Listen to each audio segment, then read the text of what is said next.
जो घोड़ नहीं है उसे अघोड़ बोलते हैं। जो बिल्कुल घोड़ नहीं है, जिनके मन बिल्कुल पाक साफ होते हैं, वो वही लोग अघोर विद्या सीख सकते हैं, जान सकते हैं। और एक चीज और बोलूं, ये सब चीजें तंत्र मंत्र अघोरी या ज्योतिष, न्यूमेरोलॉजी या टैरो कार्ड रीडिंग, ये सब चीजें ना आपको बुलाते हैं, आपको आपकी तरफ ये विद्याएं खींचते हैं।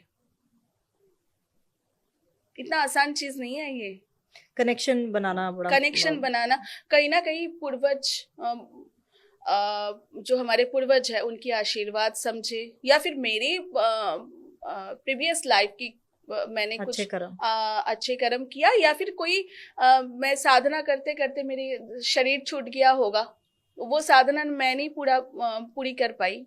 मैंने तो सीखी इसलिए क्योंकि मुझे अपने सोल को और अच्छा, तो जो अघोरियों के बारे में बोला जाता है और आजकल तो बहुत ज्यादा चल भी रहा है कि क्या रहस्य है, क्या वाकई ही जिस तरह से कहते हैं कि अघोरी शमशान में रहते हैं और जो उनका खान पान को लेके बात चलती है, क्या सच्चाई है? और एक और सवाल मैं आपसे पूछूंगी, पहले आप इसका जवाब दे दीजिए क्योंकि वो सवाल एक बहुत बड़ा सस्पेंस टाइप है मेरे लिए। देखिए, अघोर कुछ विद्याएं, अघोर सबसे पहले तो होने के लिए आपको 12 साल तपस्या करना पड़ता है, और कुछ विद्याएं शमशान में ही होती है, वो घर पे नहीं होता। कुछ विद्याएं जो होती है उसको अगर आप सिद्ध करना चाहते हैं, वो शमशान भूमि में ही होगा। और सारे शमशान में आप नहीं बैठ के पूजा कर सकते हैं या हवन कर सकते हैं, सारे शमशान उस लायक नहीं होते हैं।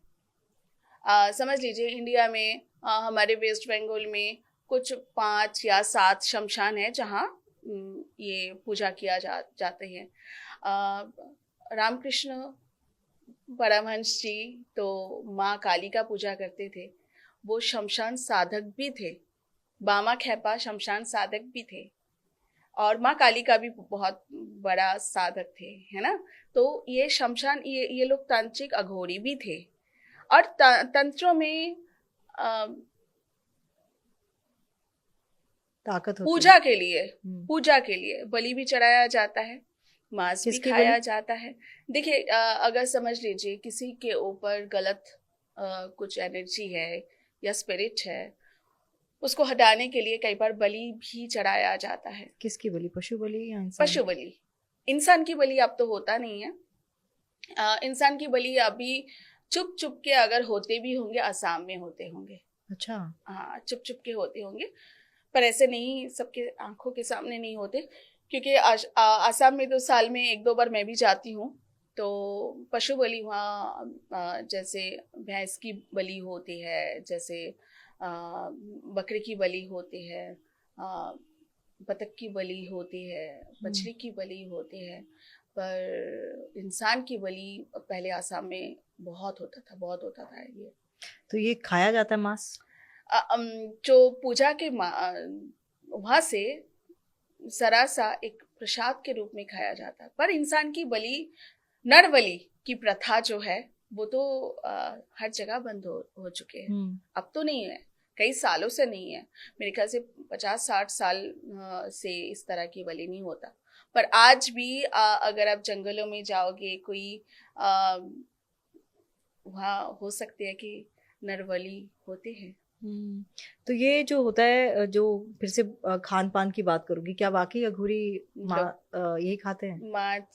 मांस मदिरा, जिसका शमशान में एक इस तरह की, ये जरा सी लेते ही है, क्योंकि ये एक तरह की आदमी का मांस? नहीं, आदमी का कई बार होते हैं, जरा सा ठीक। जैसे शमशान में जल रहे हैं, तो वहां से लेके अब किसी पर्टिकुलर किसी मंत्रों को सिद्ध करने के लिए आपको जरा सा, इतनी सी ना बराबर। पर मैं आपको ये कहूंगी, साथ साथ जब आप उसको लेके आप खाएंगे, तो उस समय उस मास की फीलिंग ही नहीं आते हैं उस समय, क्योंकि वो मंत्रों के जरिए और वो विद्या जो गुरुओं ने सिखाया होता है, तो वो एक फल की तरह लगते हैं, फ्रूट की तरह लगते हैं, प्रसाद बन जाते हैं वो। तो अघोरी पूरी रात जगते हैं? बिल्कुल जगते हैं, क्योंकि शमशान साधना तो है ही। वही। और शमशान साधना में तो पूरी रात आप पर्टिकुलर किसी मंत्र को सिद्ध करना चाहते हो तो पूरी रात आपको शमशान साधना में क्या होता है? शमशान साधना की तो एकदम से आपको मैं छोटे छोटे सेंटेंस में बता रही हूँ, बहुत बड़ी चीजें हैं, तो मुझे लगता है कि नेक्स्ट एपिसोड में हम बात कर सकते हैं इसके बारे में। शमशान साधना में कई बार जो होती है, जो मरे हुए व्यक्ति होती है, समझ लीजिए शमशान में, किसी शमशान में कोई मरे हुए व्यक्ति को लेके गए और वहाँ एक अघोरी, कोई अनजान लाश है, उनका कोई देखने वाला जानने वाला कोई नहीं है, और अनजान है, कोई ऐसे होते हैं ना बहुत बार। बिल्कुल बिल्कुल। तो उस ऐसे शब्द के ऊपर जब अघोरी बैठ के साधना करते हैं तो उनको जो पर्टिकुलर किसी मंत्र को सिद्ध होती है, और उस समय 3 मिनट 3.25 मिनट के लिए वो शब्द जो है जिंदा हो जाते हैं, जीवित हो जाते हैं, उसके बाद वो फिर से उस स्टेज में आ जाते हैं। पर वो जो 3-3.5 मिनट 3.25 मिनट, वो जो टाइम को झेलना बहुत मुश्किल है, और ये इस स्टेज तक पहुंचने के लिए कोई भी साधक को बहुत साल लग जाता है। ये नहीं कि 2-4-5 साल सीख के आप शब्द साधना कर सको। तो वो शरीर दोबारा अपनी चेतना में आ जाता है 3 मिनट के लिए? बिल्कुल आ जाते हैं, और उस शब्द की आत्मा को आप यूज कर सकते हो, अपने पास वश में करके रख सकते हैं, और उस शब्द की जो स्पिरिट है उसको आप यूज कर सकते हैं, बिल्कुल कर सकते हैं। उस स्पिरिट को कैसे यूज किया जा सकता है?